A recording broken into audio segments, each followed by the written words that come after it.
In 2006, the United States had a wildly unpopular Republican president, was embroiled in a pointless war in the Middle East, and was heading straight toward a major economic crisis. Sound familiar?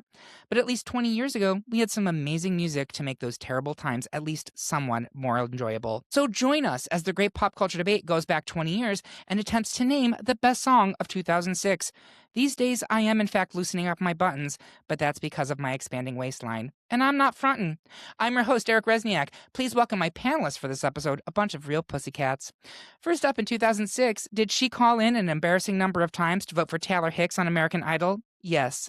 Was it worth spending all those minutes? Also, yes. It's Andrea Guerrero. I stand proudly by my mediocre Silver Fox American Idol winner. Soul Patrol! Soul Patrol! Our next panelist was once forcibly removed from a storage facility for trying to pack his entire personal history into a box to the left. It's Curtis Creekmore. Direction matters, Eric. I tried putting it to the right once, and I nearly lost my balance. I could have chipped a tooth. If Beyonce says to the left, I'm not letting some U-Haul manager named Possum talk to me about load-bearing walls. My baggage is heavy, Eric. It's held me up for all these years. That storage unit would be fine. Calm down, Beyonce. And finally, our last panelist aspires to have the confidence that Fergie had promoting her single London Bridge while standing in front of the Tower Bridge. Please welcome back Jake Funicelli. And I also aspire to have the same confidence Fergie had while singing the national anthem. Let's play some basketball. The land of the Brie. And up in the producer booth, we have Derek Makita, who is feeling the rain on his skin because no one else can feel it for him. And with the introductions out of the way, let's pull out our Zunes, grab this episode's bracket from greatpopculturedebate.com, and get into our Sweet 16 of '06. First up, the panel is evenly split between two songs about people losing their minds. One seed Crazy by Gnarles Barkley and four seed Hung Up by Madonna. Curtis, lose your mind as you defend Crazy. I'll explain why I'm not giving up on Hung Up. I'll go first. So I fully understand why Crazy should advance here. It is an extremely important song for 2006. It's certainly a more interesting song from a kind of production standpoint, but I at least need to speak on Hung Up. Released as the lead single from Madonna's Confessions on a Dance Floor album, this is widely regarded as the last great Madonna single, at least up until 2026, when she's set to release the sequel disc to Confessions later this year. This is an awesome club track. It weaves in the iconic flute line from ABBA's Gimme Gimme Gimme in with more mid-2000s industrial sounds. All of it is celebrating dance of any kind. And this was 20 years into her career. So the fact that she was able to generate this good of a song at that point in her career was amazing in and of itself.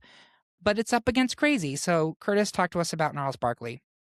Madonna is over there in a pink leotard doing Pilates on a disco ball. And that's fine for people who enjoy aerobics and reasonable heart rates. But Hung Up is a ticking clock. It's anxiety with a Swedish sample. It is a recycled ABBA sample and a dream, and nothing more. It peaked at number 7 on the Billboard Hot 100. It's a club track for people who own Peloton bikes. Meanwhile, Crazy didn't just chart, it colonized the planet. It was the first song in UK history to hit number 1 on download sales alone. Crazy won the Grammy for Best Urban and Alternative Performance. Rolling Stone named it the number 1 song of the decade. It has a 600-to-1 ratio of soul compared to Madonna's synthesized Swiss clockwork. If you think a ticking clock beats a vocal performance that literally made the entire world question their own sanity for 3 minutes and 57 seconds, you aren't just wrong. I think you're crazy. Very nice. She's coming for it tonight, folks. But thank you very much. Andrea, is it going to be Crazy or is it going to be Hung Up? You know, I appreciate Madonna. I really do. However, I am not a 21st century gay man. I don't have the love for Madonna that some of y'all have. And this song, it's 5.5 minutes long. It is so long, and it doesn't need to be. And I listened to it like 3 times today, and I was like, when is this song going to end, please? But Crazy by Gnarles Barkley, it was, I mean, we're going to say this however many times throughout the episode, but it really was everywhere. This was one that I can remember like my mom singing along to in the car, more so than I can some of these other songs on this bracket. And it's stood the test of time. Still, when it comes on, it sounds fresh. It doesn't sound like it's from the 2000s. It sounds like it could still be like a hit song on the radio today. So I got to stick with Crazy. Jake Pitticelli, is it going to be Hung Up or Crazy? So I was originally going to go with Hung Up, but I think I've been swayed over to the crazy side. Curtis had some really strong arguments, and I didn't realize it was number one on I think you said the Rolling Stones list of best 100 songs ever. So, and it's so unique. And as we were saying, Hung Up is from, is a riff on Gimme, Gimme, Gimme, whereas Crazy is so unique and unlike anything else of that time and really of any genre that I can think of. So for that reason, I'm going to change my vote to Crazy. To Hung Loco. Up really is so 2000 and late, to borrow a phrase, but we will be moving Crazy into the next round. Next, the bulk of the panel is signaling its support for 2-seed SOS by Rihanna, but Curtis could use some assistance when it comes to supporting 3-seed How to Save a Life by the Fray. Curtis, step one, you need to talk about the Fray. I know I'm not going to win this. I'm not going to bring anybody to me, but I am choosing HTSAL over SOS, and it actually works in that case for a few different reasons. Number one, longevity. This song spent 58 consecutive weeks on the Billboard Hot 100, whereas SOS was only on for 21 before dropping out. Only. Probably. Okay, well, that's less than half. So it's fine. The Grey's Anatomy factor of it all. It wasn't just a song. Absolutely. It was a medical industrial complex. Adding it to the Grey's Anatomy commercials drove a 300% increase in digital sales for that record. And I think it created a symbiotic titan. You can't hear the song without thinking about that show, and you can't see the show without remembering the commercials that featured that song. And then also chart domination. It was in the top 5 in the US, the UK, Canada, and Australia simultaneously. It is the best-selling adult top 40 song of the entire decade. I like SOS. SOS is fine, but I don't think that it's anything special. It's certainly not one of Rihanna's best songs, and it didn't define an era like How to Save a Life did. So if you'd rather listen to a 1980s synth pop retread than a song that literally defined the sadcore movement of the mid-2000s, of which I was a part, by all means, pull my plug. I think I'm going with the synthcore music from the 80s here. Like, don't threaten me with a good time. Andrea, is it going to be How to Save a Life, or is it going to be Rihanna for you? I would just like to say, yes, maybe SOS was on the chart for 21 weeks. 13 of those weeks, I believe, were at number one while she was there. So I will never forgive How to Save a Life for making me listen to Dr. Owen sing on Grey's Anatomy. Based on that alone, I'm sticking with SOS. Amazing. Jake Pitticelli, is it going to be SOS, or is it going to be How to Save a Life? Oh, it is going to be SOS. First of all, I love that Rihanna now just kind of thinks of music as her little side hustle. You know, it's her Fenty world. We're just out here living in it. And it's I'm her okay little with free that. library. Yeah. I'm fine with that. She can peg me with a Fenty hairbrush anytime. Don't tempt me with a good time. I'm also giving it to Rihanna, but I will say you are correct, Curtis. The Fray was essential to 2006. They had Cable Car, which was also a huge hit. Where are they? Has anyone heard from the Fray recently? I think they actually may have just released an album, but come back, the Fray. I bet all they is play forgiven. at a lot of state fairs. Oh, that's grim.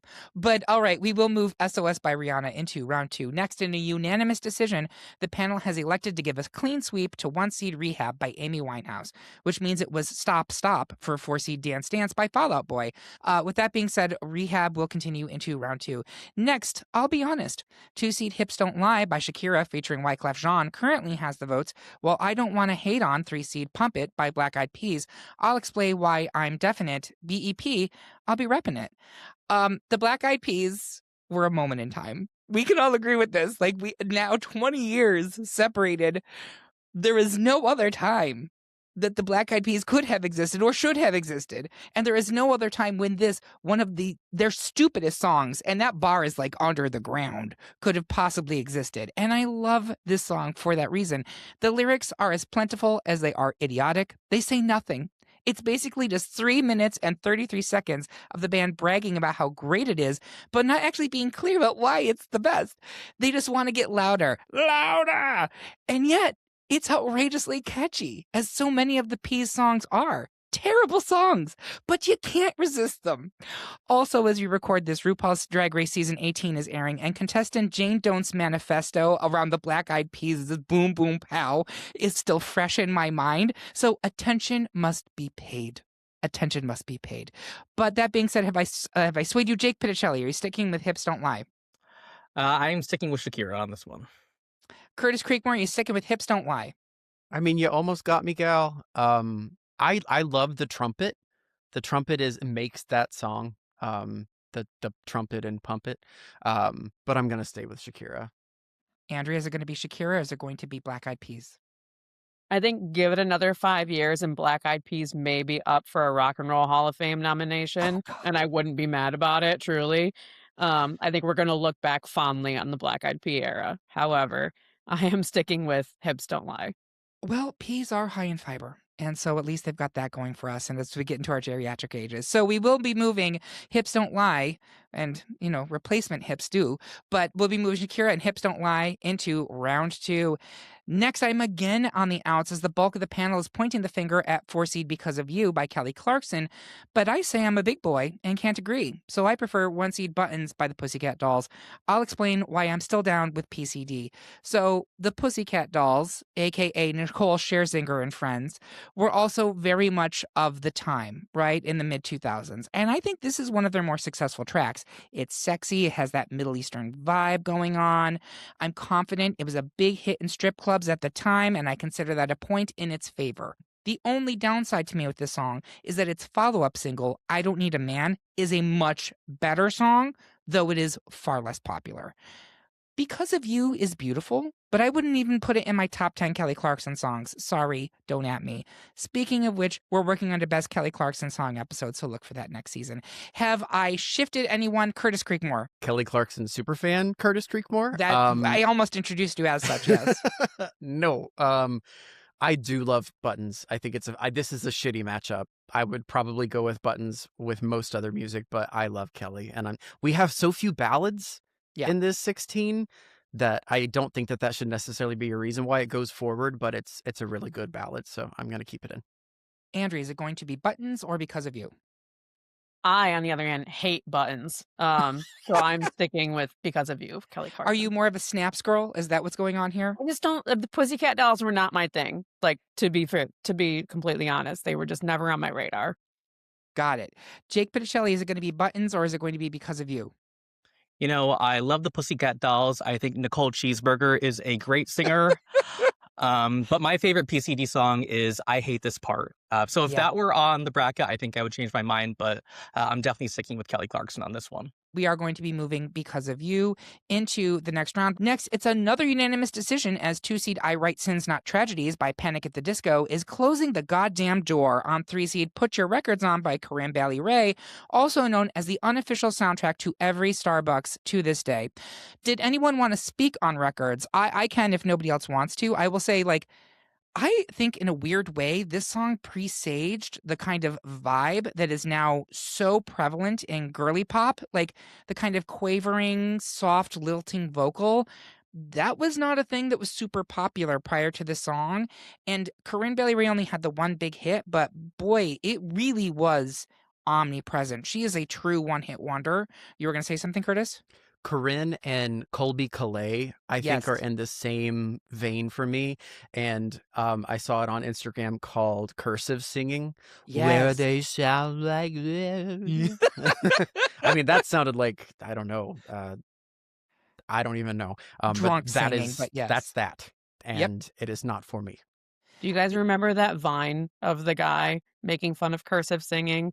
He's like, welcome to my kitchen. We have bananas and avocados. That's just what it reminds me of every time. No. I'll send it to you guys. Don't worry. Please do. Please do. It's very much of its time. It's a sweet song. We're so happy for you, Corinne Bailey Ray. I hope you have a great life. But we are going to move I Write Sin Not Tragedies into round 2. Next 3/4 of the panel think them other boys don't know how to act, and they are pushing 1-seed SexyBack by Justin Timberlake. But Jake is continually replaying the 10-second iTunes preview of 4-seed You're Beautiful by James Blunt. Jake, don't be subtle. Be blunt as you speak on Beautiful. So I know this song is polarizing, and I get it. But if you're going to make the case for You're Beautiful, I think a really strong argument is that it really defined the year, in a way that other songs didn't. It was really a phenomenon. It was very unique for its emotional boldness at a time when high energy tracks dominated, like SOS and Hips Don't Lie. The song slowed everything down with its minimal production, and it was almost painfully honest, focusing just squarely on the story. And my personal favorite lyric is, "She caught my eye as I walked on by. She could see from my face that I was fucking high." I love that journey for him, but I guess that makes sense because his last name is Blunt. And that certainly gives another meaning to Dream Blunt rotation. I mean, love it or hate it, you have to admit the song is incredibly memorable. The opening line is like embedded in pop culture. And I think relevance, even polarizing relevance, right, is a sign of cultural imprint. Some of the best songs of 2006 weren't just like the catchiest, they were the ones that you couldn't ignore. And you couldn't ignore this even if you tried. You know, some songs fade into the background, but this one never really did. People still debate it, parody it, and I feel like I hear it playing in the background every time I'm at Wegmans. So that has to mean Yes. something. Yep, it is very much the Wegman song. Great job, Jake. Andrea, has he swayed you, or are you sticking with SexyBack? I'm sticking with SexyBack. Thinking about 2006, we were talking about Promiscuous earlier by Nelly Furtado. I feel like SexyBack is like the sister or sibling track to that song, and or vice versa, because it's a Timbaland song. And Yep. Timbaland and T-Pain, those were like the guys in Yep. 2006. I feel like SexyBack was a viral hit that never really stopped. It's certified 3 times platinum in both the Recording Industry Association of America and the Canadian Recording History. Not only did it win a plethora of songs, but it got of awards, but it got Justin the win for Male Artist of the Year at 2007 MTV Video Music Awards. It was at number 1 for 7 consecutive weeks, and as of 2018, it's accumulated more than 6.1 million streams. We got to hear it at the 2018 now infamous Super Bowl halftime show. He also performed it on his NPR Tiny Desk in 2024. It's a song that just does not stop and hasn't stopped. I think it was a very different sound that was on the radio for that time. It kind of brought EDM into the mainstream in a way that hadn't been done before, as well as like some disco vibes with like the 4 on the floor beat. And it's I think if you were to ask anyone like what their favorite solo Justin Timberlake song is, it's probably going to be Sexy Back, and they're going to sing it for you when they answer. That's Yeah, not a great. song that you just say, "Oh, I love that song, Sexy Back." You start singing it every time. Yeah. Great argument. Curtis Creekmore, is it going to be SexyBack or is it going to be You're Beautiful? You know, honestly, I wish it could be neither. But the thing that I love about You're Beautiful right now in 2026, as we're recording this, Instagram loves to go through various like audio clips that it puts over video. And at this point, someone has taken, I'm pretty sure it's You're Beautiful by James Blunt, and made it sound like someone is vomiting. So it sounds like and if you don't know what I'm talking about, just go online because you'll probably see it. I guess I'm gonna vote for SexyBack. James Blunt himself has actually embraced the memeness of You're Beautiful. He's really funny about it. He's like, "Hi, I once released Unto the World You're Beautiful, and if you would like me to stop, the best way to do that is to buy my new album, because if you buy enough, I'll go away." Like, he was very funny when he put out his most recent album. It was so charming. I am sticking with SexyBack here, but Andrea alluded to when we were talking about Promiscuous. If you are not a Patreon supporter of our show, we have warm-ups for each episode, which are exclusive to our Patreon supporters, and we talk about all the stuff that didn't make the bracket that we were bumped by. This one is a particularly good one. There's so many incredible songs from this year. This was a great year for music. You can actually join our Patreon for free and listen to it, but I'd really rather you didn't. I'd rather you paid for it, because, you know, we put a lot of work into this show and we'd love for you to help support it. But do check out that warm-up. It's great. And I'm voting for SexyBack, and we'll be moving into round 2. Finally, in round 1, it's a 3/4 split, as most of the panel wants to open up the dirty window and feel the rain on its skin, because 3-seed Unwritten by Natasha Bedingfield is poised to advance, but Curtis is putting everything he owns in the box to the left in his defense of 2-seed Irreplaceable by Beyonce. Curtis, tell us why we must not know about you as you speak about Irreplaceable. Just for you all to know, producer Derek has already moved forward Unwritten by Natasha Bedingfield on our live bracket, but he hasn't heard me talk yet. I feel like I'm taking crazy pills. Unwritten is a Crazy fine went through song. in the beginning of the rounds, but go on. That I was know. Barkley RX. Exactly. Unwritten is a fine song if you're a 16-year-old girl at a graduation or a sentient bottle of Pantene Pro V. It was the #1 most played song on U.S. radio in 2006, but that's just because it's musical wallpaper. It is toxic positivity set to a mid-tempo acoustic guitar. It is vapid and sheer, utter filth. I'm mostly kidding. I don't think you've been feeling the rain on your skin. I don't think that you've been opening up dirty windows. Why do they gotta be dirty? That's what. Girl, have Girl, you clean your lived? windows. Okay. Irreplaceable is a fantastic song. The only other song that I would have rather had on this listing from B-Day is Ring the Alarm, and it's because they go hand in hand for me. Picture it. Louisville, 2005. Oh, here she A young comes. gay man is entering his junior year of college. He meets a gorgeous, albeit troubled, older, and by older I mean late 20s, gentleman and falls in love. They spend many so many nights together and begin dating before the young man is whisked away across the world to France to a study abroad program.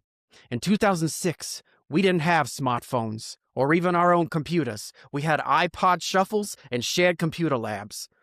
One fateful day, after 3 weeks without correspondence, the young man receives an email from his lover. My ex was in a car accident and it made me realize how much I miss and love him, so we're back together. The young man's heart was shattered, and the only cure? Listening to Irreplaceable and Ring the Alarm back and forth as loud as his little IKEA iPod speaker could muster. That young boy was me, Eric. No And that shit. troubled older gentleman, dead in a ditch for all I care. Everything you own in a box to the left.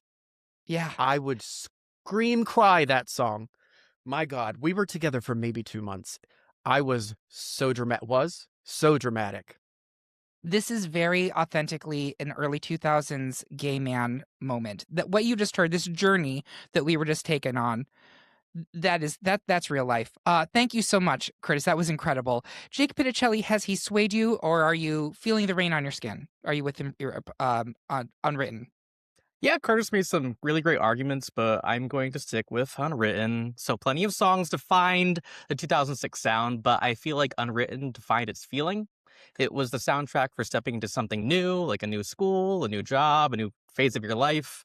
And that kind of motivational message is timeless. It doesn't just tell you that the future is open, much like the rain on your skin, it makes you feel it. Blah, blah, blah. The song was a fixture of the radio, TV ads, and today you'll still hear it being played at weddings and graduations and quinceañeras and so on. Like others, it's incredibly memorable. The very first line triggers instant recognition. One lyric and the crowd knows what's up. It also really has impressive longevity, which is something we've all been talking about. What's interesting about Unwritten is that it didn't really stay stuck in 2006. It keeps resurfacing online and connecting with new audiences through new covers, and most songs don't achieve that level of intergenerational success, I think. And personally, I think that the best song of any particular year isn't just the one that sold the most, it's the one that kind of became a life soundtrack for people, the one that people return to when they need a little pick-me-up, when that bitch called life inevitably knocks you down like Carrie Hilson. And it's the one that still feels relevant long after the trends fade. So in 2006 and in 2026, if you needed a reminder that your story isn't finished, this song is for you. The rest is still Unwritten, Curtis. Feel the rain on your skin. Andrea, is it going to be Irreplaceable or Unwritten? I had Unwritten here. Honestly, my biggest knock against Irreplaceable is that she rhymes minute with minute. And I hate that. I hate it when they rhyme the same word with the same word. But I mean, Curtis made some great points. Obviously, I can't relate directly to that experience. Because you're not However- a 21st century gay man. Yeah, I also don't love I'm Madonna, working on so. it. However, I do agree that the song Unwritten is just like pop trash. And I think I voted for that song because I am not a Beyonce fan in general. However, respect due to that song, I am going to switch to Irreplaceable. Oh, okay. So right now, Change it, Derek. It's 3 seed Unwritten. I'm still sticking with Unwritten, which, by the way, was the theme song to The Hills, which, by the way, was like a critically important cultural moment. Like that's why that song was big. I believe it was released in 2004, but it had this huge resurgence. But Irreplaceable is the 2 seed. So if it goes to 2 and 2, Irreplaceable does in fact move into round 2. So there you have it, folks. I guess no one else can feel it for us because Irreplaceable is continuing into round 2. Dry as a baby's bottom. And that's the end of round 1. We're going to take a quick break to run a lie detector test on our hips. We'll be right back. Hello, hello, hello, listeners. We hope you're enjoying this week's episode. If you've ever wondered how we land on the 16 finalists in our brackets, head over to the website greatpopculturedebate.com. That's where you'll find our public polls for upcoming topics, and your votes decide what we will debate next. While you're there, be sure to check out our listener bracket for this episode so you can play along with us at home. You can also explore related episodes like Best Song of 2003, Best Solo Musician to Come Out of a Band, and Best Grammy Winner for Best New Artist, all available right now. And don't forget about Patreon. Our supporters get access to exclusive episodes, 2 available at all times, with new Patreon-only episodes dropping twice a year. Visit patreon.com/greatpopculturedebate to sign up and listen to Best Oscar-winning original song and Best Legion of Superheroes member today. We also have a weekly newsletter packed with updates on movies, TV, music, video games, and more. Just head to the subscribe section of our website and sign up today. Thanks so much for listening. Make sure you subscribe so you never miss an episode. And once again, visit greatpopculturedebate.com for upcoming polls, TV recaps, and tons of additional bonus content. We'll be right back after this. And we are back for round 2 of our Best Song of 2006 debate. Before we get into the Elite 8, I would like my panelists to share where they were in their lives in 2006. Andrea Guerrero, where were you in 2006? So I alluded to it earlier, but I was a sophomore or junior, depending on what time of the year it was, in 2006 in high school. I was rocking a lot of Hot Topic apparel. I had the Flock of Seagulls haircut going. I was discovering a lot of new music at the time and very easily influenced my style. You were like living that glamorous life. I really was. Yeah, I was watch out, Shirley. I love it. Curtis Creekmore, where were you in 2006? Yeah, I was either sophomore or junior in college. As I mentioned earlier, I was rocking outfits like this, long sleeve shirts under short sleeve shirts. I also had a ton of polos that I no longer have. I did pop them. That was probably closer to like 2003, 2004. But I used to have, I think they were called jelly bracelets and in all kinds of different colors, but I had all the black ones because I was like kind of alt. You were so cool and interesting. You weren't like I was other the guys. antithesis of cool and interesting, but I did wear those things. And like the puka shell necklace, that was a big thing. Of course you wore a puka shell necklace. Around 2006, I was working at Hollister for approximately 3 months as well. Oh, that is a very none of the music that they played there were on is on our bracket. A lot of Yellow Card, Ocean Avenue. Yeah. Jake Pitticelli, where were you in 2006? In 2006, it's when I peaked. I was in 5th grade. I think I was busy like learning long division, having Lunchables. I'm gonna drive to your house and set it on fire right now. Which is, I'm so glad that we're recording this. Yes. So that's what I was doing in 2006. Love it. I was in my late 20s. I had just moved to Rochester, where I worked at the newspaper as like my final editing gig before I gave that up and sold out. But it was what I remember specifically about the music of 2006. I think we alluded to this earlier. This was when digital music really became very powerful. This is where iTunes became very powerful. This is where this is a weird thing to say. So You Think You Can Dance introduced me to so many great songs I never would have heard about otherwise. And I would run to iTunes and I would download them. And that was where I got my stuff. But it is kind of a critical crux year in that kind of distribution of music. Anyway, the best place to follow us is on Blue Sky at gpcd.bsky.social or at Great Pop Culture Debate on Instagram or TikTok. You should also make sure to subscribe to our page on YouTube, where we're posting original videos as well as video versions of these episodes. Now, let's get into round 2, where we will write both sins and tragedies, but please do not panic. First up, the panel is split between 2-seed SOS by Rihanna and 1-seed Crazy by Gnarles. Barkley. Andrea, tell us why your emotions still echo with Crazy. I will find a soft sell from which to argue for SOS. I'll go first. So, my argument here is that SOS is the first time we really got a taste of Rihanna's star power. Her debut single, Pond to Replay, was a hit, no question, but the Rihanna in that song was not the Rihanna we know now. She was very timid. Even in the video, she just seemed unsure of herself. The Rihanna on SOS, which was released basically just a year later, comes on strong. She commands that song. She commands that video, and it's a great R&B dance track. I alluded to this in my intro. The sample from Soft Cell and Tainted Love is just as potent a hook here as it was in the 80s, and it gives the song a great musical background. It hit number 1 on the Billboard Top 100. Pitchfork named the song number 95 on its 100 Greatest Songs of 2006, and it was number 19 on the Billboard Year-End Top 100 list. But Andrea, talk to us about Crazy. I don't have the stats for it right in front of me, but I do just remember how prevalent this song was.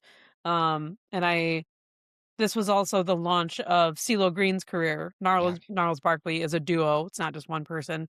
And then we got to see a lot more from CeeLo Green. He kind of brought back that like soul vibe to the 2000s that was missing for a while. And then it kind of came back again with like Bruno Mars and the like.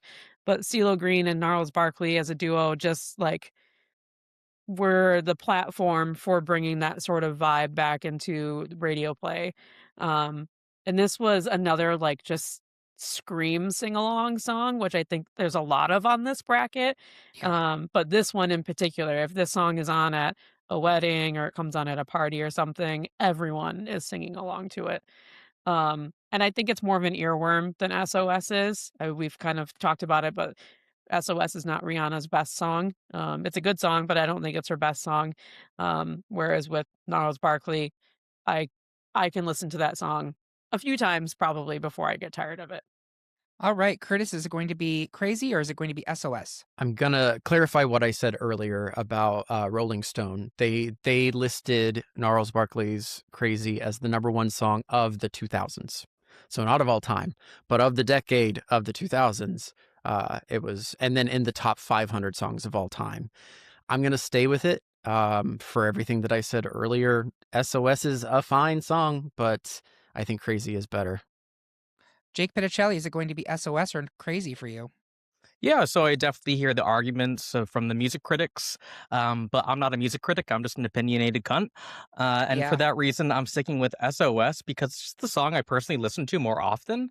Whereas Crazy, if I hear it, I'll tolerate it. But SOS is actually my favorite Rihanna song. So I am going with that. Yeah, all these people over here playing in the face of SOS. I think it's a really good Rihanna song, too. Ha ha ha, bless your soul. Exactly. What is a music critic if not an opinionated cunt? Absolutely. Right? You know me. Over on Team Opinionated Cunt, I'm also sticking with SOS, but it doesn't matter. 1-seed Crazy has 2 votes, so that means it will continue into the final 4. Overall 1-seed.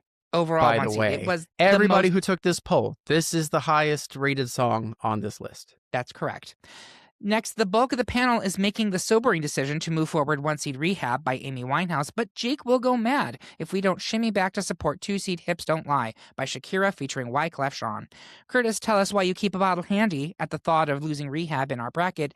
Jake, you're on tonight. Tell us why Hips remains perfect. Jake, please go first. So this is really hard because I love both of these songs so much, but you cannot, in good faith hill, have a discussion about the best songs of 2006 without talking about Hips Don't Lie by Shakira. In fact, I think it's a hate crime not to in most jurisdictions. I mean, you hear those horns, and that's all you need to recognize a song. It's a song that's meant for stadiums, big celebrations, dance floors.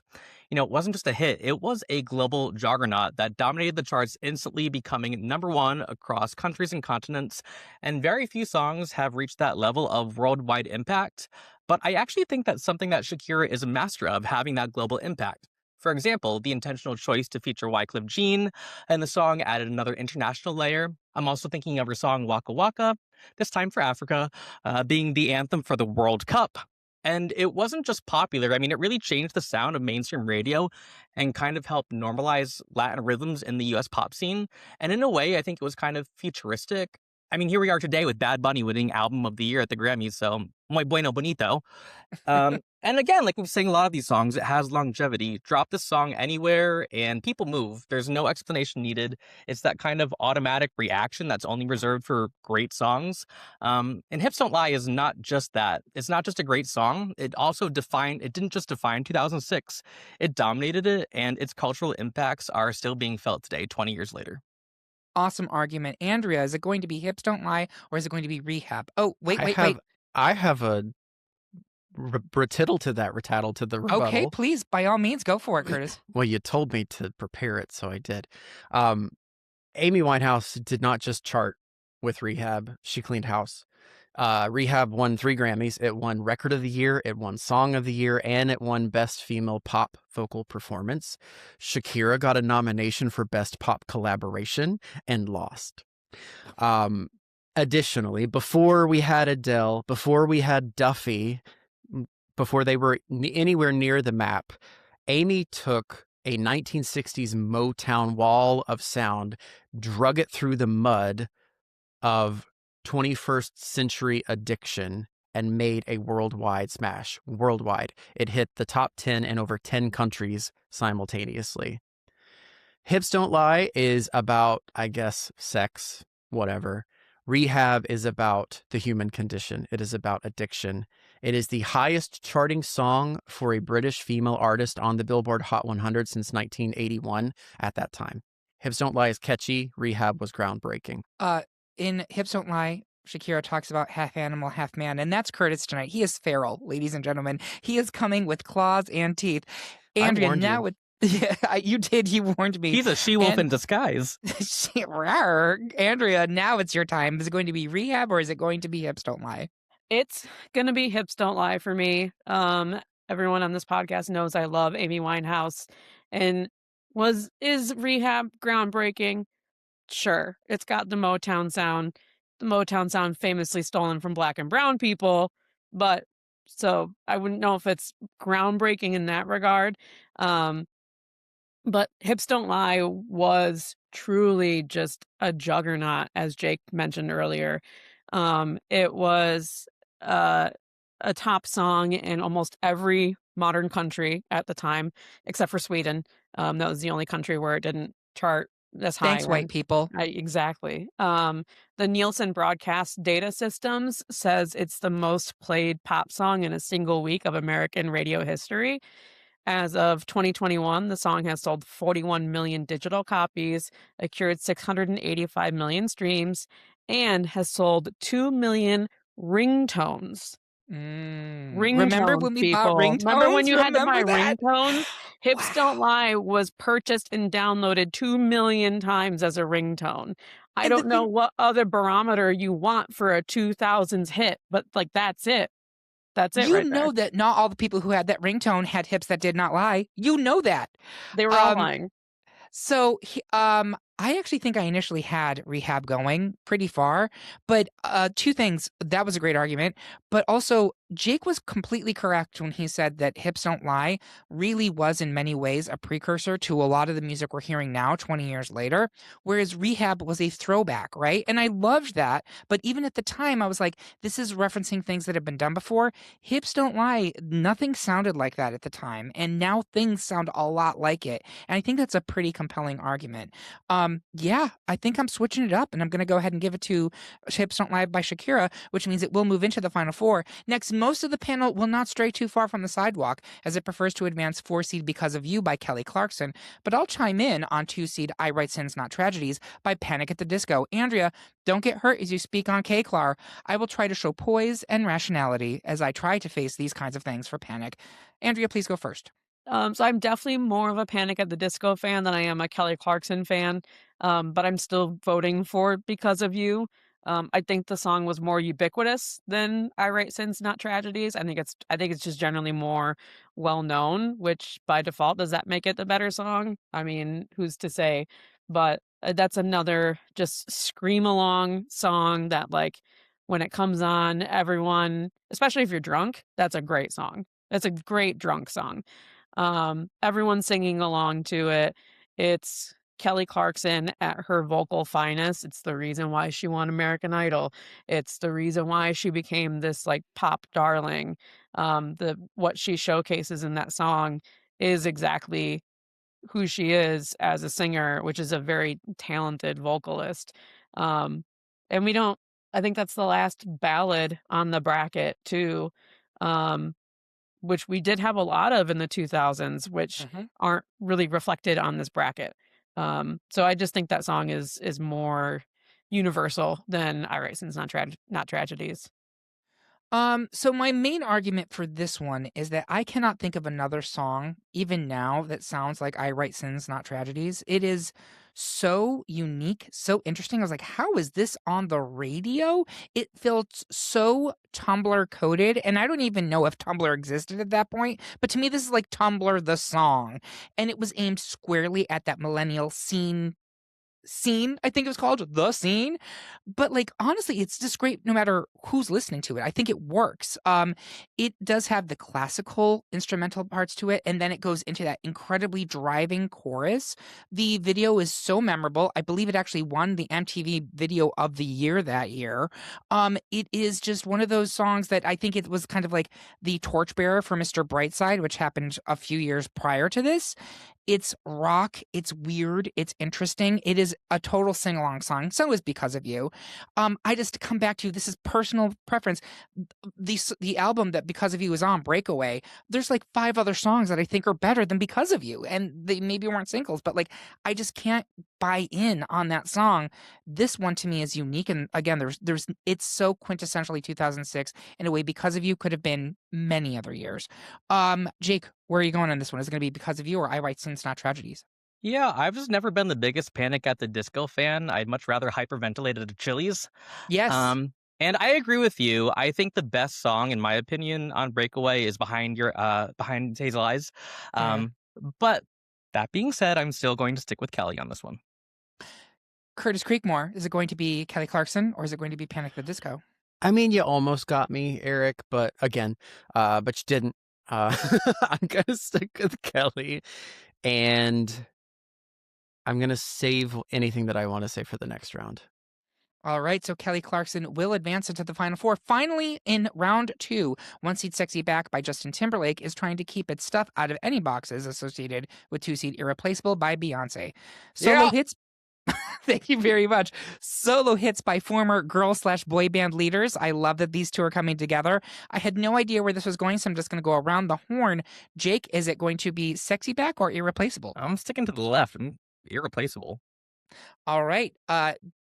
Andrea, is it going to be Irreplaceable or is it going to be Sexy Back? Yeah. Yeah.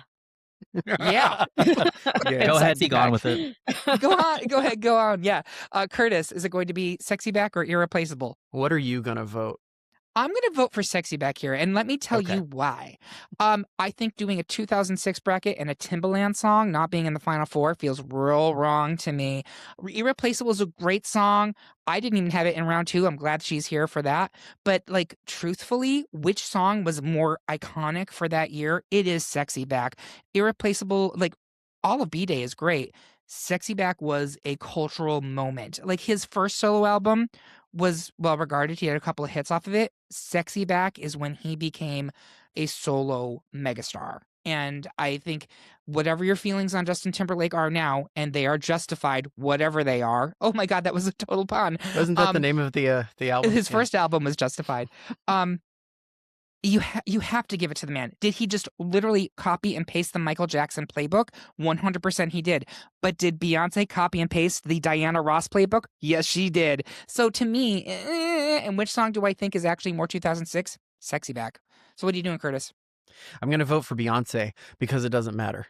It doesn't matter because SexyBack is the 1 seed, and so it will continue into the final 4. And with that, we have our final 4. We're going to take a quick break to send out an SOS because it really isn't healthy for us to feel this way. We'll be right back. And we are back with the final 4 of our best song of 2006 debate. Let's take a look at what we ended up with. It's Crazy by Gnarles Barkley, a 1 seed, versus Hips Don't Lie by Shakira and Wyclef, a 2 seed, Because of You by Kelly Clarkson, a 4 seed, versus Sexy Back by Justin Timberlake, a 1 seed. I would like to start the first round with Andrea Guerrero. Where are you going between Crazy and Hips Don't Lie? I'm really trying to just put aside like my personal opinions on like the song that I prefer and trying to really decide like what the better song is. And these two are so evenly matched in my brain. Yeah. That's later.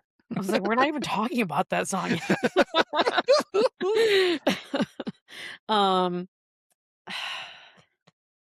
I think I am leaning more towards Crazy by Gnarles Barkley.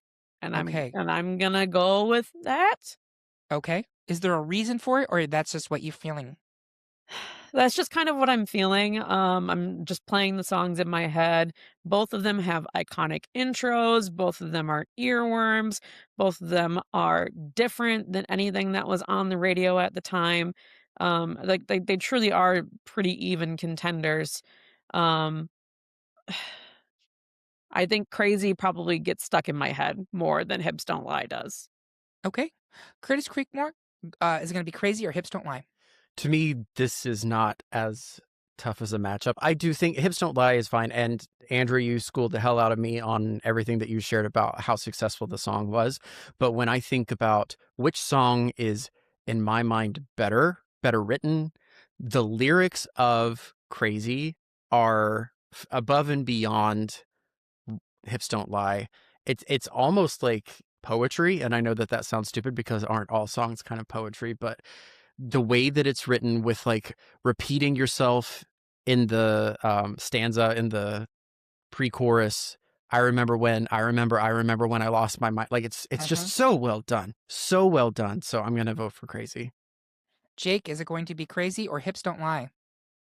Yeah, I think the lyrics are great to Crazy, but if we're moving forward Sexy Back, then that's not really something I'm considering right now. Trigger. Yeah. So I'm going to stick with Hips Don't Lie because, yes, it is a catchy earworm. Personally, I just like it better, but also it still has a pop culture impact that's still resonating today. I hear what you're saying. I still go with Crazy here. I'm sorry. I think the point that actually these are both really creative songs, right? They're both creative instrumentally. They're both creative in terms of the production to them. They were both bringing different sounds into music, which was happening in 2006 in a way, by the way, is not happening right now, I don't think. And I'm sorry to be this person on the soapbox, but I just like listen to these songs and then listening to the current songs in 2026. Jake used this phrase like, we used to be a proper country. We used to be a proper country. We had music that was fun and exciting, and I would like to bring that back. And for that reason, I'm putting Crazy forward. It's depressing, but it is a great, exciting, catchy song that like when you're walking down the street, it gets you going. Not the Hips Don't Lie doesn't either, but like that makes me want, well, I'm not going to do that. We're on video now. I can't dance. But that's 3 votes for Crazy. So we'll move into the final 2. It's Because of You by Kelly Clarkson versus Sexy Back by Justin Timberlake. I'd like to start at the back of the pack with Jake Pitticelli. Where are you going on this one? Goodness. I'm going to stick with Kelly. I mean, I think she is an elite class all of her own vocally, and this song still hits so hard today because of how much it still means to people who resonated with the song, which I think is the definition of pop perfection. It's not just a hit record, it's like a legacy record, and so I'm sticking with Miss Independent on this one. But what's the definition of Fergalicious? Make the boys go loco. Duh. The boys go loco. Curtis, is it going to be Because of You or is it going to be Sexy Back? Oh, this makes me want to jump out a window. So I love Kelly Clarkson. I think that she is one of, if not the most talented vocalists of our time. And I love this song. I think she was doing something that not many other pop stars ever, and please correct me, but no one had really put out a song that talked about their difficulty with their parents. We have tons and tons and tons of things. We have Correct many me. songs that did Many that before. songs? I mean, Okay. Papa Don't Preach comes immediately to my mind, but Oh Father, just in the Madonna catalog, I can give you 4 or 5, but go on. Were those legitimately about her relationship with her father, or were they just songs about a dad? Oh, see, I'm a 21st century gay that doesn't like you don't know Madonna. Madonna, so get out. No. Kelly Clarkson is my Madonna, hun. Mm-hmm. That's why this song means to me what Hung Up and that bullshit meant to you. Regardless, I think I'm going to vote for SexyBack because I think that it is more representative of 2006. And this is nowhere near even of Kelly Clarkson's 2006 music. This isn't the best song. I don't think that this should have been the representation here. So, yeah, I'm going to vote for Justin Timberlake and swallow back my vomit. I do believe that most of the big singles off of Breakaway were in 2005, not 2006, and that's why this one is on the bracket, but I take your point. Andrea, is it going to be Because of You or SexyBack? It's going to be SexyBack for me. It's not that tough of a decision. I really love the album that SexyBack came off of, Future Sex Love Sound. I think it's a great album, and it's great title, great name for an album. But like Curtis said, it's so synonymous with the year 2006 and what was going on at that time, and the Timbaland of it all. I mean, he was everywhere on the radio waves in the form of this song and Promiscuous and a bunch of other songs.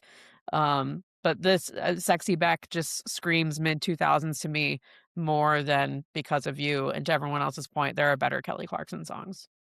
I've been trying to push Kelly Clarkson out of this bracket since round 1, and I'm finally breaking away. I love Kelly Clarkson. I adore her. I'm very excited to do our best Kelly Clarkson song episode this fall. I'm giving it to Justin Timberlake, and I don't like him very much, but here we are. It gives us the final 2 of Crazy by Gnarles Barkley versus SexyBack by Justin Timberlake. Curtis Creekmore, where are you going on this one? Now, this one is very easy for me because top to bottom, from a musical standpoint, from a lyric standpoint, from a meaningful, I think you could make the argument that you heard Crazy as much as you heard SexyBack in the year 2006. And I think Crazy is just a far better song. And honestly, what better way 20 years later to celebrate America by choosing Crazy as the most representative song of 2006? Amen. Andrea, is it going to be Crazy or SexyBack?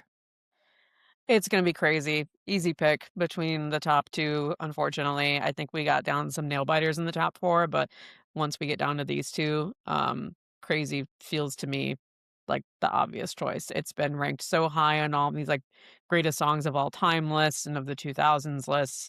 And I'm sure SexyBack is on there too, but not in the same caliber as Crazy. Jake, take it to the chorus. As much as SexyBack resonated with me as a 5th grader, I am going to go with Crazy. I think just musically it's better. And really, it's a song that there's nothing like it. And it's so unique. And I agree. This one's a pretty easy choice for me. It's Crazy definitely. Well, I'm going to make it a clean sweep, which this is going to ruin the tour. What tour? The World Tour. And there you have it. Our pick for the best song of 2006 is Crazy by Gnarles Barkley.